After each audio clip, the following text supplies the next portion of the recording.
నేను ఎప్పుడు మాట్లాడుతున్నాను job job job, employment employment employment. ఈ ప్రభుత్వం వస్తానే మెగా డిఎస్సి పెడతా అన్నాం. ఒక్క సంవత్సరంలో మెగా డిఎస్సి పెట్టి ఉద్యోగాలు ఇచ్చాం. ఆ తర్వాత మీరందరూ ఆలోచిస్తే ఎప్పటి నుంచో పెండింగ్ లో ఉన్న పోలీస్ కానిస్టేబుల్స్ 6,000 మందికి ఉద్యోగాలు ఇవ్వడమే కాకుండా ఎలాంటి అడ్డంకులు లేకుండా స్టైఫండ్ కూడా 4,500 ఉంటే, నేను పవన్ కళ్యాణ్ గారు ఉంటే వాళ్ళు అడిగితే 12,000 రూపాయలు చేసి ఇమ్మీడియట్ గా అక్కడే అనౌన్స్ చేశామని చెప్పి కూడా నేను మీకు తెలియజేస్తున్నా. ఈరోజు దిశ ఎప్పుడైనా సరే నిన్న కూడా చూస్తున్నా, కొంతమంది ఉద్యోగాలు రాలేదంటారు. అదే వ్యక్తి మళ్ళీ నువ్వు ఎట్లా ఈ ల్యాండ్ ఇచ్చావంటాడు. ల్యాండ్ ఇవ్వకూడదు, ఇన్సెంటివ్స్ ఇవ్వకూడదు, ఉద్యోగాలు రావాలి. ఈ రోజు వీళ్ళ ఉద్దేశం ఏంటంటే దేశ ఉద్యోగం రాకూడదు, అన్ఎంప్లాయ్మెంట్ ఉండాలి, ప్రభుత్వానికి చెడ్డ పేరు రావాలి, తద్వారా వీళ్ళకి రాజకీయ లబ్ధి పొందాలనే ఆలోచన తప్ప ఇంకోటి లేదు. అందుకే అధ్యక్ష ఈ ప్రభుత్వం చాలా స్పష్టంగా ఉన్నాం.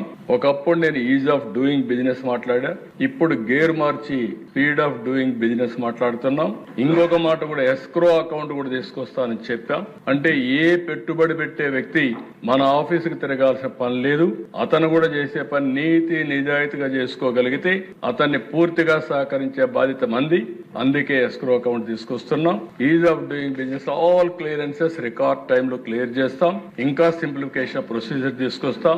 అందుకే అధ్యక్ష లాస్ట్ 1 year లో మీరు చూస్తే బ్యాంక్ ఆఫ్ బరోడా సర్వే అవన్నీ మీరు చూసినప్పుడు 25.6% దేశంలో వచ్చిన పెట్టుబడుల్లో ఆంధ్రప్రదేశ్ కు వచ్చాయంటే అది ఆంధ్రప్రదేశ్ యొక్క బ్రాండ్.